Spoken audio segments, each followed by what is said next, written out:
Get the camera to stay still here. There we are. What's up, YouTube? Heavy coming to you, Captain Austin's Fish Room, Jeff Chrome's Bro Vibe, bringing y'all a long overdue video. Really sorry, all that hoopla, but you know, life comes and it goes, and sometimes you forget and you just don't have time, or you know, whatever happens. So extreme apologies about that, guys. Really sorry. I know a lot of y'all been asking me lately, you know, hey Jeffy, where's the videos? You still in the hobby, you know, stuff like that. I'm still in the hobby. Most of my fresh water is gone. I have, let's see, 1, 2, 3. I have 3 tanks running as of late, and that's pretty much all that's going on besides the reef tank. I work at a fish store, Fish Paradise. Some of y'all know that.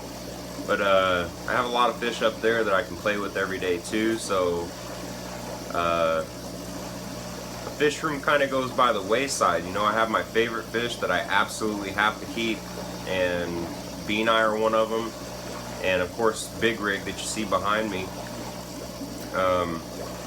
You're actually propped up on the 140 that he's going to go in here in about 2 or 3 days. Already have an overflow for that. Thanks to a friend of mine. But yeah, I just wanted to kind of give a little update. It's nothing extravagant. Of course, you see Big Rig right there. You know, the 300 gallon, not gonna happen. It's way too much of a headache. Way too much. Maybe we'll go into that one day, but it's seriously, it's a headache. A couple of y'all know what's going on with that, but we'll check out the Beani, we'll check out Big Rig, and we'll check out what I have going on inside this 40 breeder that I'm really excited about here. This guy is really cool, and it's a fish that I haven't really been into keeping that much, but I'm sold on this guy. Definitely sold on this guy. And yeah, so got some new fish inside the shop yesterday, and they came from a good friend of mine, Umby King, Chris, and another friend of mine, Joe Fatfish. Did a really great job. I'm excited to have these fish. You know, I'll tell y'all about it inside the video when we're looking at another fish or something like that, so you're not staring at my ugly mug. But yeah, let's get on with it. So, a little backstory, a little apology, and big thank you to all my subscribers. I forget where I'm at now, but it's somewhere in the 5,000s, I think it is. You know, of course, I never expected it to grow that big, you know. I don't think any YouTuber ever expects that, so I'm not going to go too far into that because it's lollygagging. None of us have time for that, so I'm just going to say thank you. I really appreciate all the love and support. It means a lot, and really excited. The Ultimate Fish Room is coming, and well, it's already here, but y'all are just going to have to wait and see. So let's get on with it. Here we go. Want to see a really cool fish? Check this guy out. Look at that head though.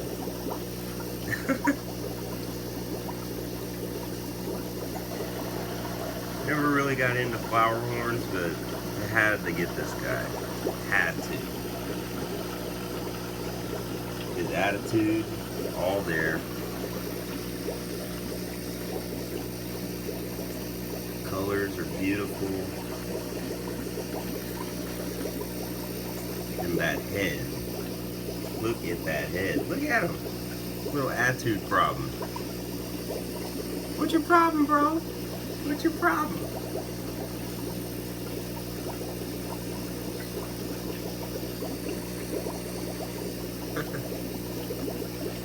This guy is so cool. The only fish I've kept that had an attitude like this guy when he was this small with my Hoka Boomerang. Caesar, I know y'all remember him. But look at him, man, he's nuts. He's crazy. There's something wrong with him. Look at him coming over to the phone.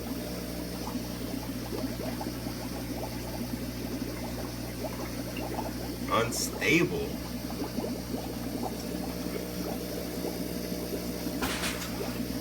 Chill out, Big Rig. Come back over here, dude.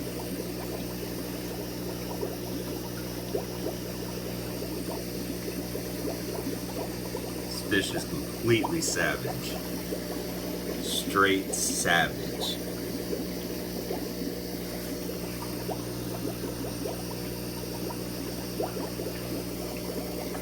Get some food.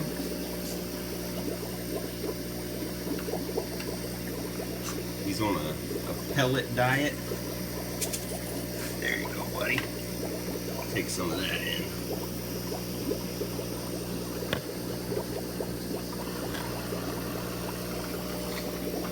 Now, something I've noticed with flower horns in my short experience of keeping them, we have a bunch up at the shop. Fish Paradise. It's the place where I work. It's the ultimate fish room, ultimate hobbyist getaway. So if you live in Dallas, Fort Worth, make sure you come visit. Say what's up. We love having new people in, helping you get where you want to be in the hobby. But like I said, you know, we have a few up there, and what I've noticed, even inside, I mean, before this I had like a 1 or 2, maybe 3-inch flower horn inside this same tank. He actually went back up to the shop last night because we got some really dope fish in, and I'll shoot some video of that and, you know, post it as well. But I brought this guy home. I'm gonna raise him up to a big bulbous beast, and we'll go from there. But what I've noticed, finally get to my point here, is the higher the temperature, the bigger the head gets, and it's kind of weird. You know, I keep my tanks at 80, but when this guy came in, his head wasn't that big. And to kind of conduct this experiment, you know, he had another flower horn come in with this guy. Both the same size. Coloration is way different on both of them. But his head still isn't big, and we're keeping him at about 76-ish, 77 maybe. But this guy was in a tank where the temp was about 80, 81, depending. And his head got like that over the 2 days that he was in that tank. And, you know, it's gotten bigger since then, too. So it's really neat how temperature seems to affect the growth or nuchal hump. I'm never going to call it what hybrid peepers call that nuchal hump. And nothing wrong with it, but, you know, I don't know. It's a nuchal hump to me. But it's just neat how it grew, and it seems like temperature affects the size somewhat. I'm still testing, you know, making sure I'm not just going crazy, but we've also raised the temperature on the other guy, and it seems as though his head is now getting bigger. But yeah, so that's pretty cool.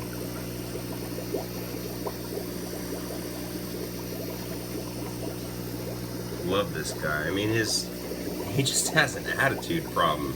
He's savage, man.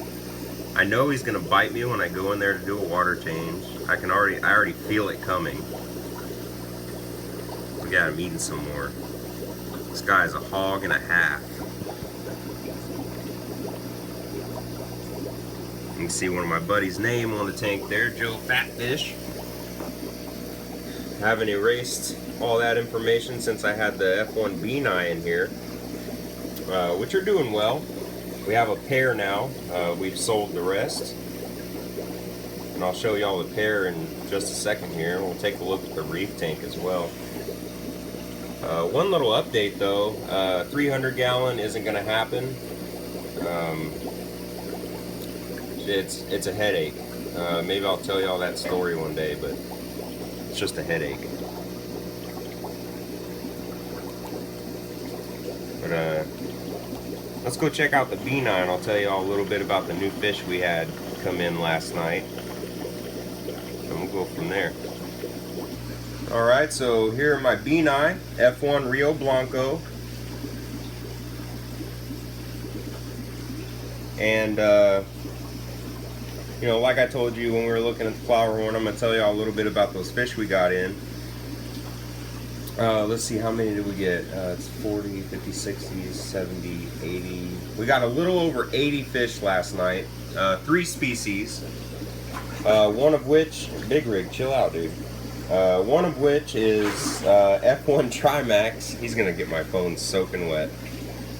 We got some F1 Trimacs. Those bad boys came from West Coast Cichlid Culture. A couple of my buddies over there, Joe and Chris. So thank y'all. Really excited to have them. I'll throw some clips in there. You're watching this video whenever you're watching it, but I'm actually recording it on a Tuesday. I think it's the 1st of December. And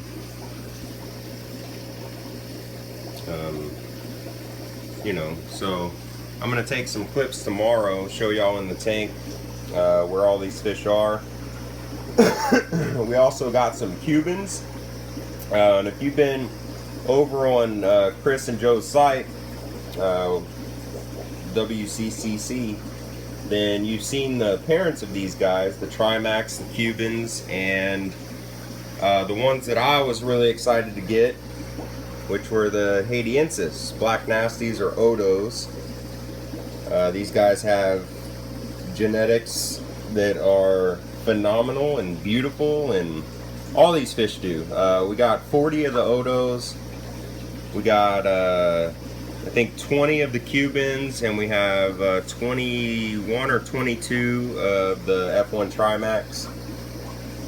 So we're really excited to grow these guys out and get a few projects going with them, and of course spread the love inside the hobby.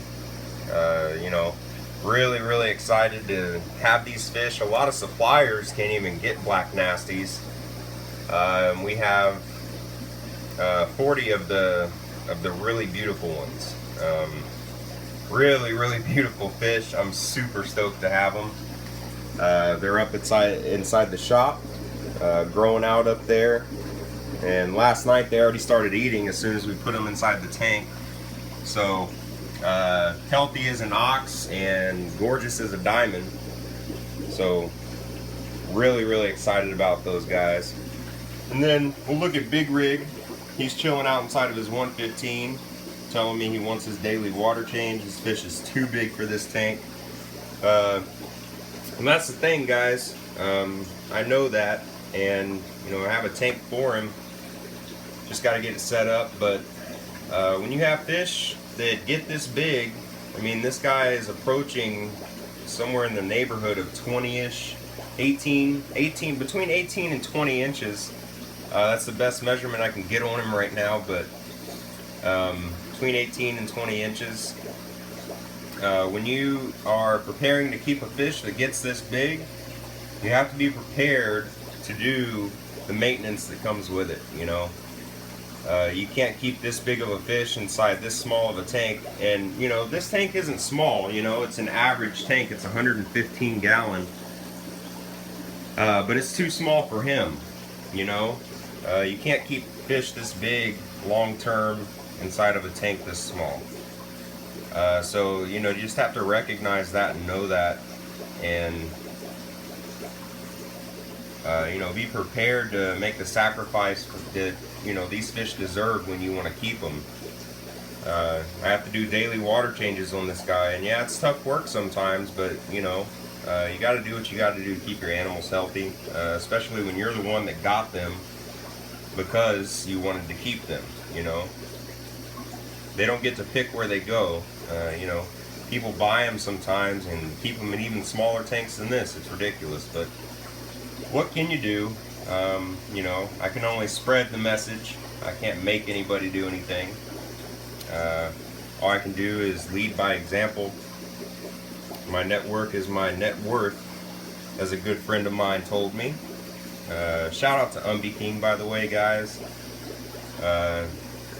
Good guy. Shout out to Joe as well. Another great guy. It's a pleasure to have those guys in the friend arsenal. But yeah, so enough on that, and we're gonna go check out the reef tank. And at the end of the video, make sure you stay till the end. That's where you'll see the clips of all the new fishies we got from West Coast Cichlid Culture, Mr. Chris and Joe Fatfish and King there. So shout out to them. Super pumped. And let's wrap it up.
Got fry.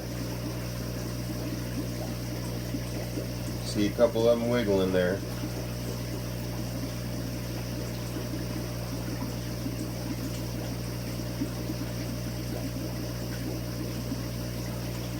Beani spawn, almost 100% success.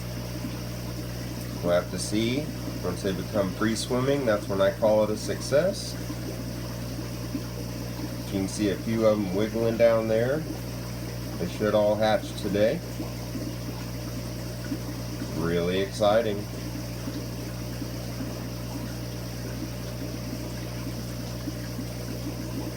These guys are beasts. Check them out. Beautiful animals.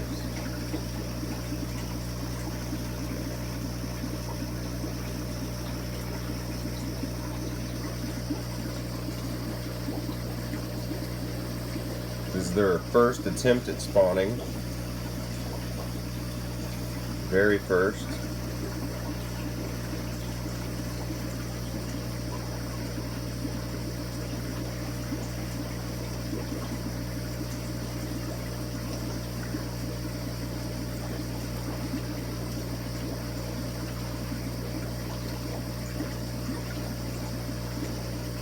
Keep these guys at about 80 degrees.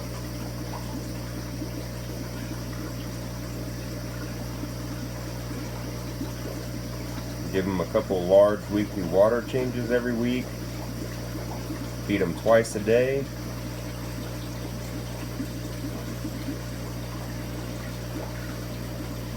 Never lost any to bloat. These guys have been in 80-degree water their entire life with me. I've had them since they were approximately an inch, give or take.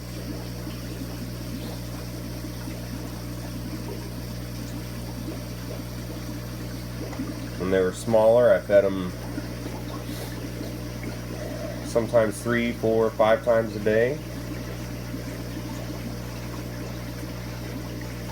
A lot of people say, you know, keep them in cooler water. Don't feed that much, or feed every day, just feed a more vegetable-ridden diet. And, you know, talking with Chris, Humby King, and where these guys came from, they came from a place where the water is, you know, lukewarm. So I keep them in lukewarm water, 80 degrees. Sometimes a little higher in the summer.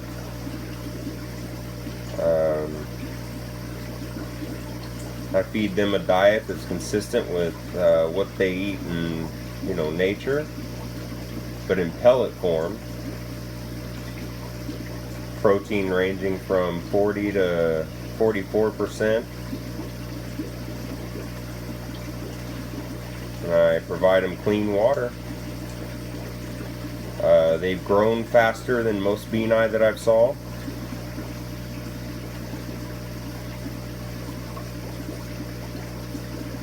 Super gorgeous animals.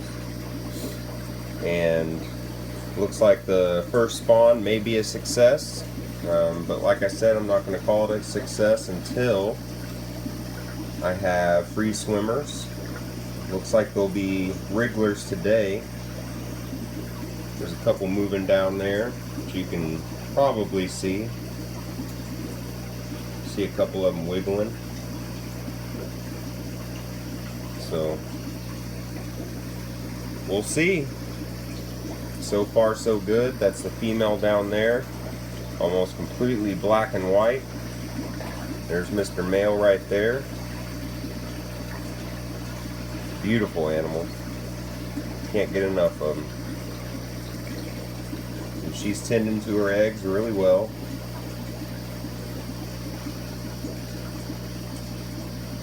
But yeah.